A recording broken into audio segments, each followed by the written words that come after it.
is my pleasure to introduce our next speaker who will be joining us virtually. Dr. Avery Nathens is the Surgeon-in-Chief in the Department of Surgery at Sunnybrook Health Sciences in Toronto and the Director of their Trauma Program.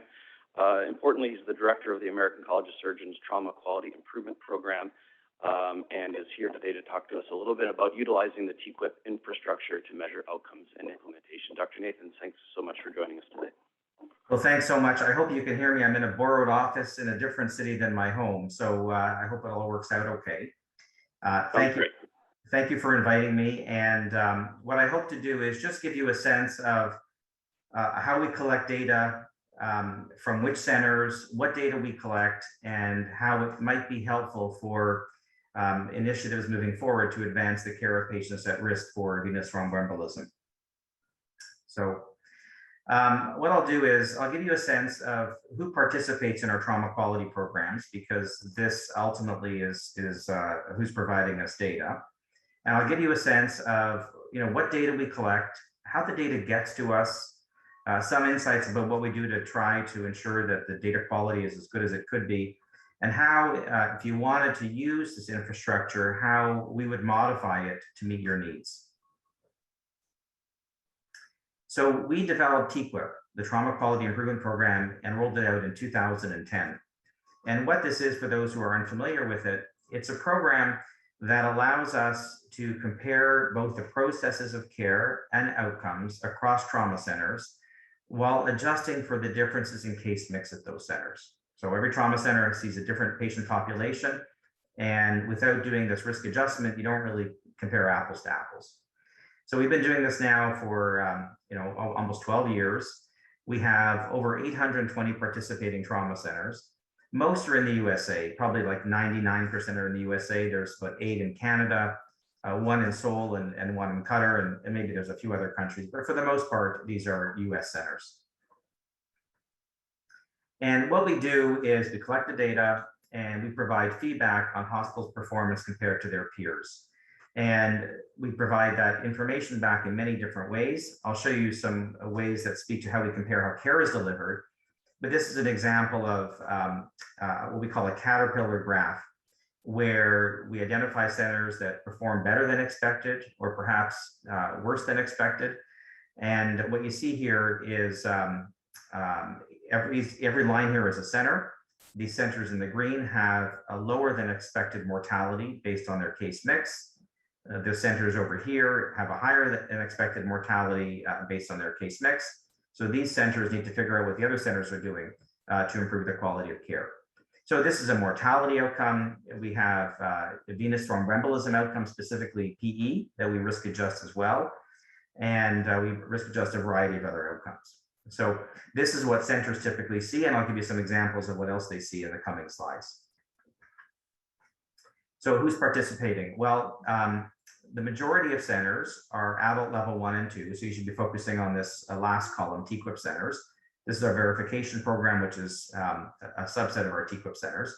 But nevertheless, over 500 adult level 1 and 2 trauma centers. So I would say it's probably about 90% of the trauma centers in the United States, level 1s and 2s. Pediatric centers, almost 150. And adult level 3 centers, these are typically smaller hospitals. They serve suburban or rural areas, and we have almost 180 centers. So we cover the gamut. Those level 1s and 2s are in all states and all types of centers. There's those as level 1s, they have an education mandate. Level 2s don't necessarily have an education mandate. They can be large community hospitals. There's for-profit hospitals, not-for-profit hospitals. We cover the gamut of centers. And when you look at the types of patients that have their data submitted to us, they're not really enrolled in the program, but this is who we receive data on. We get almost 300,000 new records per year from these centers. And when you break down the types of patients, we have many ways of doing this. You can see that the majority of the sicker patients are blunt multisystem trauma, about 43,000 patients a year, representing 15% of the population per year. And the numbers kind of vary. The sicker patients, I know, come in hypotensive or with severe TBI. There's lots of interest in those patients, but those actually represent a small fraction of all the patients enrolled in TQIP. And as you can expect with the changing demographic, over 1/3 of our patients are over the age of 65.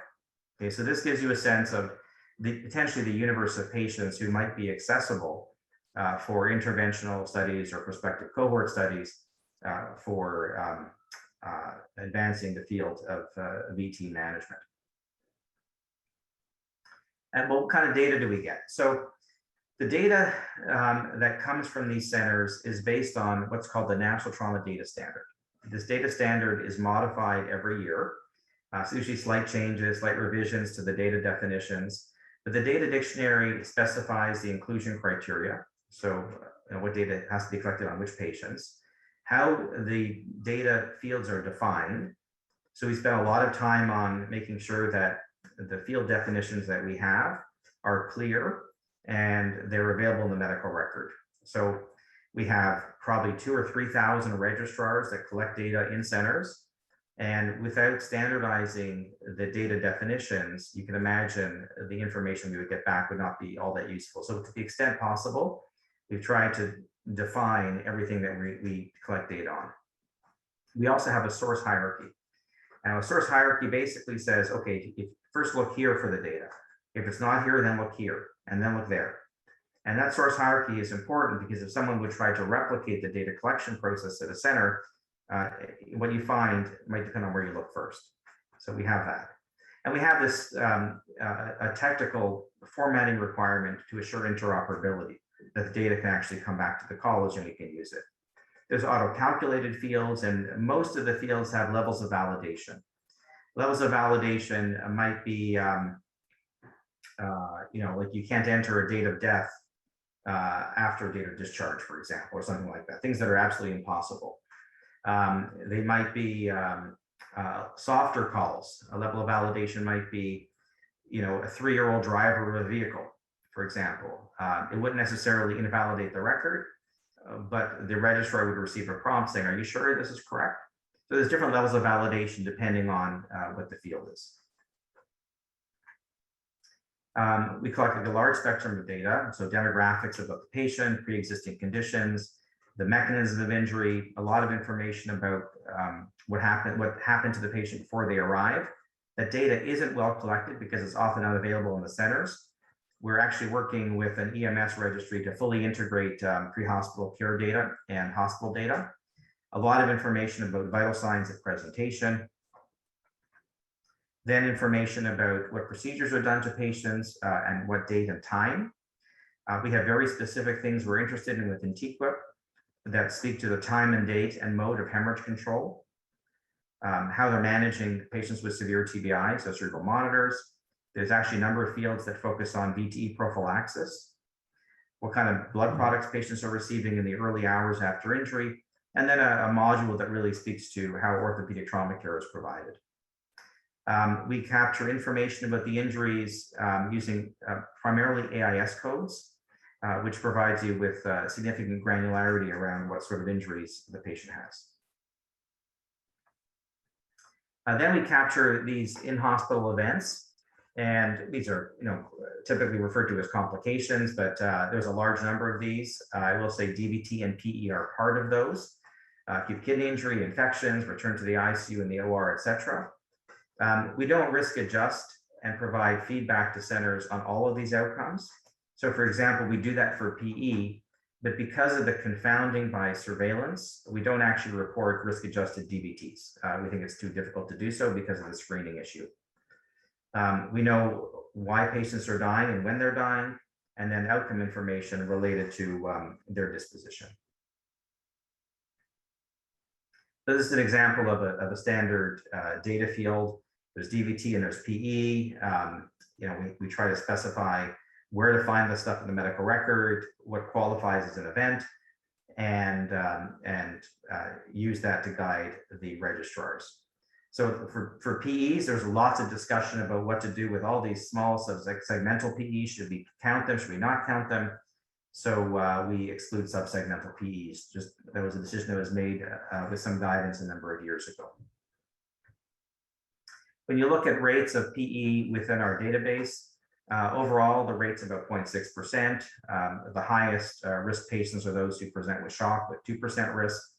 And you can see the other risks there, TBI about 1.2% and blunt multisystem about 1.7%. There's a range across centers, as you could imagine. There are some centers who, for whatever reason, have very low rates, and some that have rates probably approaching 3 or 4%. And hard to know what those differences are due to. Maybe data collection, but they're probably real events. But we also collect data on venous thromboembolism prophylaxis. So what we want to know is what centers are using for prophylaxis and when they're initiating prophylaxis. When is that first dose? It would be good to collect data on every dose or potential missed doses, but the burden of data collection would be too much for all of our centers. If this is of interest, there's a way to do that, but we collect basically what are you using and when did you start it? And because we knew that there were significant differences in when these agents were started. And we provide feedback. I gave you an example of the feedback we provided for mortality in an earlier earlier slide. But this is actually a page of our recent report from my center. And this looks at what we're using for VT prophylaxis and different patient cohorts. And you can see the number of patients, but you see here all hospitals in your hospital. So my hospital, overall about a quarter of patients are receiving nothing. In my center, almost 13% of patients are receiving nothing, which is surprising. And you can see this across all of the different cohorts. And you can see here, we're pretty good about starting agents, and our start times are pretty reasonable. Overall, the median start time is about 2 days. We're at 3 days. We worked very hard on our TBI population because we were starting late on those patients. We protocolized that, and now we're down to what the median is. So every center gets to see this for their own patients. And this has led to a number of initiatives, particularly around severe TBI, but starting agents earlier. And you can see there's this unknown time to VT prophylaxis. If you really don't know what's happening with your patients, you probably have a quality of care problem as well. So centers see this. Centers also see this. And this is what agent is being used. Again, so this is all hospitals, your hospital. And you can see here that we have a predilection for enoxaparin, and that's reflected here. 98% of our patients, if they get anything, they get enox, and very little unfractionated heparin. There's often a reason for that, but you can see there are a number of centers who principally use perhaps unfractionated heparin, and depending on the patient population. Here's an example of people aren't quite sure what to do with severe TBI, so rather than push it, they'll give unfractionated heparin instead of enox, and that's what you're seeing here, I think. And a smattering of centers using some direct thrombin or 10A inhibitors. So centers are able to see this, and this is the granularity of the data that we collect. So what's not in the NTDS? So we don't know when the hospital event occurs. So for example, PE, we don't know if it occurs at the time of presentation. We don't know if it is something that occurs a week or 2 weeks later. We don't collect CPT codes. So we get procedural information through ICD-10 procedure codes. We don't have costs of care. We know nothing about what happens to patients after discharge. We're working on collecting patient-reported outcome measures after discharge, but we don't collect that as a matter of routine. And we know that a lot of centers have additional elements that they capture in their registry. We don't see those. So these are some of the gaps that we have. We're trying to address some of these gaps, but that's where things are currently. Okay, so what are the inclusion criteria for TQIP? So TQIP is really a subset of this National Trauma Data Bank, the NTDB. And I would say the TQIP data is probably higher quality data because the efforts we put into educating the registrars and our data quality reports. So basically to get in, you have to be admitted to a trauma center, transferred to a trauma center, or die at a trauma center, and you have to have a trauma diagnosis. To get into TQIP, for adults, you have to be 16 or over. You have to have an NIS3 in at least one body region, so an ISS of typically 9 or greater. We exclude patients who have advanced directives to withhold life-sustaining interventions, or if you come in with no signs of life, we don't include you as well. Okay, you might be in our data, but we don't actually include you in our reports. And the program components are listed here. I just wanted to highlight there is a lot of focus on educating and training our registrars, who are key to data collection. And there's monthly quizzes, there's updates, there's webinars to try to keep them up to date. The centers receive feedback on the quality of the data that they provide us, particularly around missing data fields. We used to attempt to do some external data validation. We would go and visit centers and check their data. I think most benchmarking programs have given up on that because it's just too difficult. The number of centers is too great. We have a series of tiered interventions so that if we see a center having problems with their data quality, in their reports, then we work with them and try to improve it. Ultimately, if we can't get them to improve the quality of data, we will go in and actually go review their data with them with the view of being supportive and trying to help them with their problems. So what's the data flow? So the data flow is key because it really influences how data might be collected for research initiatives. So every trauma center has a registry. Those registries are typically provided through a different vendor. The big vendors are ESO and ImageTrend. ESO probably has 95% of the market, and ImageTrend maybe 5%.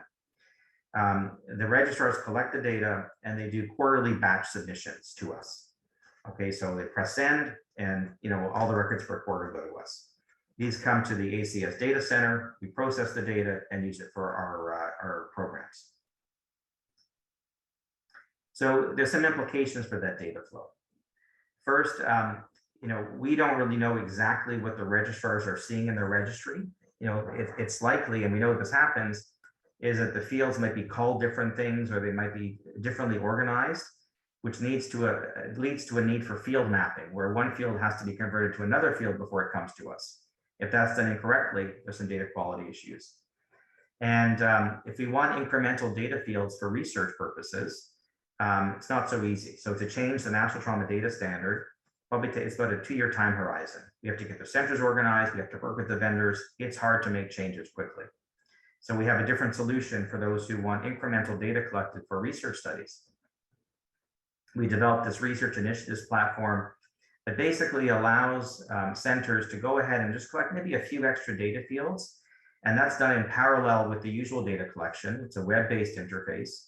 So the TQIP data collection goes on uninterrupted, and you may have another individual, or maybe the registrar just enters these few extra fields in a separate web-based platform. And this can be done relatively quickly compared to the NTDS update cycle. So this is what it looks like. So normally the registries send us data on a quarterly basis. It comes to us, we create the TQIP data set. If you wanted to collect some additional data fields, we have this web-based platform. IQVIA is the vendor that works with us to do this, where you'd add those additional fields. Those additional fields form this incremental data set. The way of linking the incremental data set with the base data set is with this unique identifier. Each patient has a unique identifier. We at the college then clean the data, merge the data set, and provide that to the investigator. So that's the way of doing research studies off this platform. And in essence, the only additional data collected is that which is specific to the study. So all that other stuff, demographics, procedures, outcomes, that's all collected as usual. You just have to focus on the incremental data that you need. So the platform is customizable, and whether you want free text, conditional data entry, multiple choices, there's all different ways of creating the data forms. And again, we clean the data and pass it back to the investigators for analysis. We also work with the investigators to help develop a data dictionary, to help with education. Just because we've done it so often, we have a sense of where the problems typically lie. So there's some support offered in the development of this research piece as well. The data collection or data submission is asynchronous. So while the data for research might be entered in real time through this web-based platform, the usual TQIP data is submitted in batch format every quarter. So that means we don't link in real time, we link after the fact. And usually that works out okay. People don't tend to need their data every quarter, but that's one of the challenges. So why consider developing a study off this platform? Well, the labor costs for data entry are very significant. For all of you who've done interventional trials or cohort studies, paying people to enter data is a problem. Using this approach, 90% of the data plus is already captured by somebody else that's paid for. And that small incremental data, depending on how much data it is, you may use existing registrars, or you may have a dedicated individual as part of your research study who enters that data. You don't have to think about how to standardize data collection across the centers, because we've been there, we've done this, and we can help you work through that. We also have the ability to identify high yield centers for studies. So, for centers that are going to use our data collection platform, we could help identify high yield centers that have very significant numbers of patients that you might be interested in. And we have a way of doing this whereby you tell us what criteria you're interested in. We would go ahead and get a sense of how many centers actually meet those criteria, how many patients meet those criteria, what are the sample sizes per center. And if you want to contact those centers, we have a way of surveying them, getting their contact information and passing that on to you. So you would know potentially who the high yield centers are, and you can be very efficient in identifying those centers and working with them to recruit them for your studies. So if you're interested in this, or you think this has value for studies of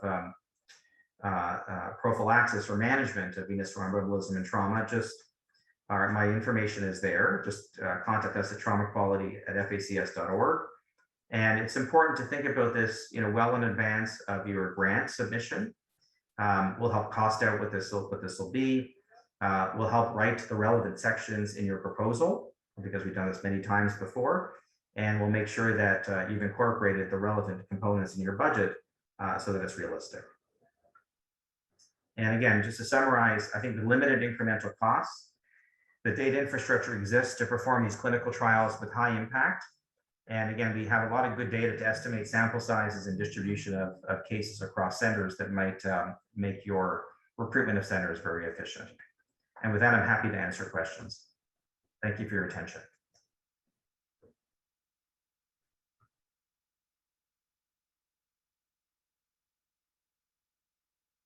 Questions? Thanks, Avery, for a nice summary. Certainly, TQIP has come a long ways over the last several years. You mentioned that you are not collecting data on subsegmental clot seen on CT, and I've been told also that you don't collect DVT if it's not treated. Is that true? We collect DVT. The data definition doesn't specify whether it's treated or not. So in theory, we actually collect DVTs, and whether treatment's required or not isn't specified. Would I focus a study on DVT right now without working with the registrars in the centers that I'm interested in? I'd be a little bit wary of that data, because we've never used it for evaluating quality of care. We've never validated the data. The PE stuff, I'm probably a little bit more comfortable with. And subsegmental, we elected to go that route because in speaking with experts, people weren't quite sure what to do with them. There was variable reporting of subsegmental PE and radiology reports. Some would report it, some wouldn't. So we decided we just focus on larger PEs. Whether that's the right thing to do, you're the experts, you tell us. It's not impossible to change that, but that was the rationale at the time.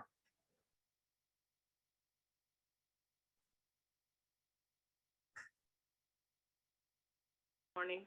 Thank you, Doc. This is Ashanti Ratnasekara. Is every TQIP center eligible for research purposes, gathering data for research purposes? So what we tried to do over the last couple of years is identify a research contact in each center. And when we solicit interest, we actually go to those research contacts rather than just the usual generic contacts that we have, because we believe that if someone has identified themselves as a research contact, there's a higher yield. So in theory, every center might participate. I would say that there's probably a number of centers that are very keen to participate, There's others that might require coaxing, and there's others that would just not be interested. I mean, if they don't feel they have a research mandate, they just don't want to participate. So while everyone is eligible for participation, I can't say that they're all would be willing to participate. Like, the program is developed for quality, and we know that there are many centers that are very academic and really want to innovate and advance the future of trauma care, and others, are just focused on making sure they provide high quality care. So it's the former that are probably more likely to participate.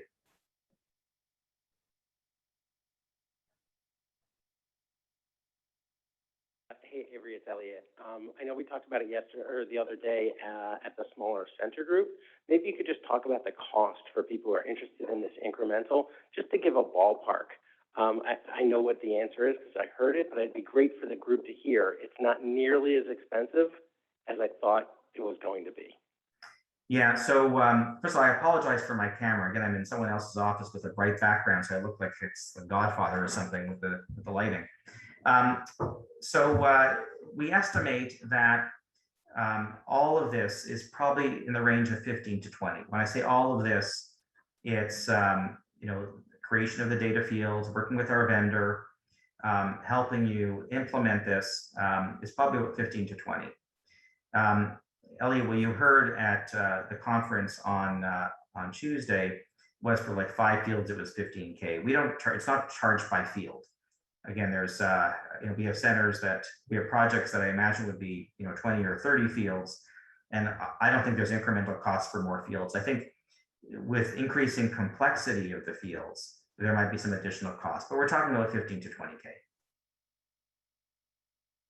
I was just going to add that on top of that, like as people plan for grants or things like that, adding in $15,000, $20,000, $25,000 is not a big deal if you're looking for a multi-$100,000, $1 million grant. Important to remember this incremental data collection when we're talking about specific studies later today, because it really does allow us to leverage all the data that's in TQIP, but get the very specific data fields that you might be interested for your specific BT-related question. So hopefully we can come up with some studies to use that. The other thing I would pitch is, as people are coming up with ideas for studies later today, if 2 or 3 studies want to work together on some incremental data fields and share some outcomes, et cetera, I could totally imagine that happening for VTE studies. Group A wants to do this, and B and C, you might imagine some of those fields might overlap and the economy of scale might be there. Yeah, and centers can also participate in more than one study using just slightly different data collection platforms too. So there's many ways to make this work. Dr. Nathens, thank you so much for joining us today. Really